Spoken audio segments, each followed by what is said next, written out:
ایک جنگ ہوتی ہے دو انسانوں کی، ایک جنگ ہوتی ہے دو شہروں کی، ایک جنگ ہوتی ہے دو ملکوں کی۔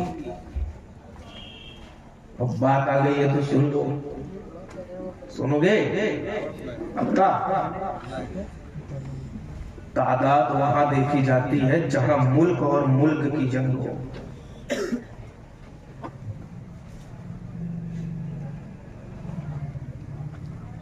جب کسی بزرگ سے پوچھا جائے، ہمارے چچا بیٹھے ہیں،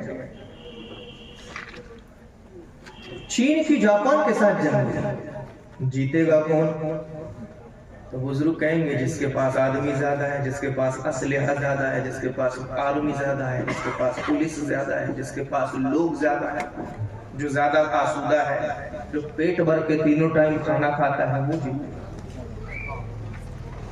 یہی تو کہوں گا، دنیا کے جس ملک کی جس ملک سے لڑائی ہو، جیت اور ہار کا معیار یہی ہے، جس کے پاس پیسہ زیادہ ہے وہ جیتے گا، جس کے پاس تعداد زیادہ ہے وہ جیتے گا، جس کے پاس آرمی زیادہ ہے وہ جیتے گا، جس کے پاس لوگ زیادہ ہے وہ جیتے گا، جس کے پاس اسلحہ زیادہ ہے وہ جیتے گا، جس کے پاس تعداد زیادہ ہے وہ ملک جیتے گا۔ یہ دنیا کی حقیقت پتہ ہے کیوں؟ کہ جب ملک سے ملک کی جنگ ہوتی ہے تو ملک کو جیتنے کے لیے جن چیزوں کی ضرورت ہوتی ہے، عقل کہہ رہی ہے یہ وہ چیزیں ہیں: اسلحہ، انسان، آرمی، پولیس، ملٹری، خزانہ، آسودگی، لوگوں کا خوشحال ہونا۔ یہ ساری چیزیں جس ملک میں زیادہ رہیں گی وہ ملک جیتے گا۔ کب؟ جب بات ملک اور ملک کی ہو، لیکن جب بات ملک اور عشق کی ہو تو وہاں تعداد نہیں دیکھی۔ عروہ بن مسعود ثقفی کو بھیجایا مسلمانوں کی تیاری دیکھنے کے لیے۔ وہ آئے، ایک جگہ چھپ کر کے دیکھا مسلمانوں کی تیاری کیا چل رہی ہے۔ تو کفار مشرکین کی تیاری تو یہ تھی کہ تلوار میں دھار لگائی جا رہی ہے، بھالے کو سوارا جا رہا ہے، اسلحہ کا انتظام کیا جا رہا ہے، لیکن کفار مشرکین نے عروہ بن مسعود ثقفی کو جب بھیجایا، جاؤ مسلمانوں کی تیاری تو دیکھ کر آؤ تاکہ ان کے حساب سے ہم بھی تیاری کریں۔ وہ آئے اور ایک کونے میں چھپ کر کے دیکھتے ہیں تو کیا دیکھتے ہیں؟ اللہ کے رسول وضو بنا رہے ہیں، پانی کا قطرہ زمین پہ نہیں گرا۔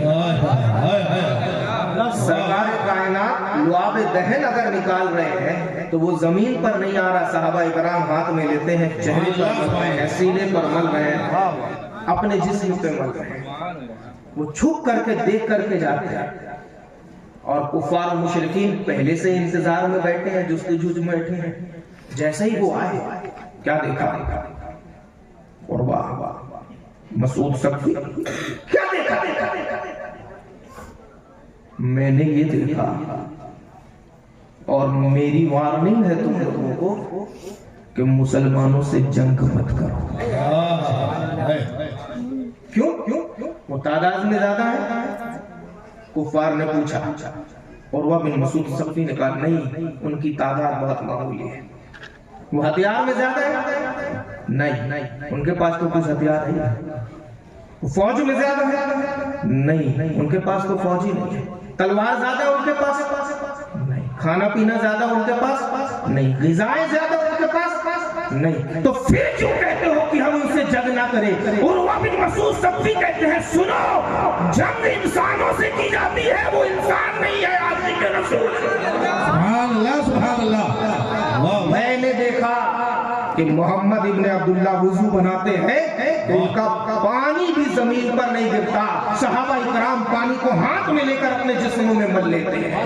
وہ جب لعاب دہن نکالتے ہیں تو صحابہ اکرام لعاب دہن کو بھی اپنے ہاتھ میں لیتے ہیں اور اپنے چہرے پہ مل لیتے ہیں۔ تو کفار مکہ سنو، تم ان سے جنگ مت کرنا، تعداد میں وہ کم ہے، اسلحہ میں کم ہے، آرمی نہیں ہے، شکم سیر نہیں ہے، آسودہ زندگی نہیں ہے، مگر وہ انسان ہے، انسان، اور وہ انسان ہے جن کے سینے میں دل عشق رسول کی بنیاد پر دھڑکتا ہے، اور جب ان کے سینے کا دل عشق رسول پر دھڑکتا ہے تو ان سے جنگ مت کرنا۔